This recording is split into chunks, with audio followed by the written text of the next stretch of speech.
કર્યા પછી ખડ વધ્યું ઘટ્યું ખડ વધ્યો અને ઢોરને ઘાસચારો વધ્યો, ખોટો ગોહો જમીન ચોખ્ખી થઈ અને પશુઓને સાંયો મળે છે, અમને સાંયો મળે છે અને આ બધો ગોહો કાઢ્યો એટલે માલ ઢોરને ચરાવવામાં સારું પડે. બાવળ કાઢ્યા એમને આપણે આ ઝાડવા નાખ્યા એ પેલા ખડ વધારે થતું હતું, હવે વધારે થાય, હવે વધારે થાય.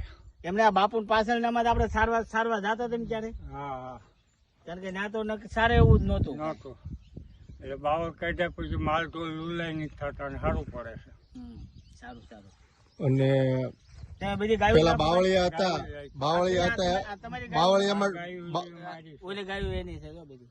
બાવળિયામાં ઢોર જઈ શકતું ખાવા કે ન જઈ શકતું? પેલા માલ પર ન જાય કે મસ્ત ડાહલું બધું લાગતું અને અત્યારે આ બધું ચોખ્ખું થતા ગાયું પોળે ચડે છે હાડ્યું.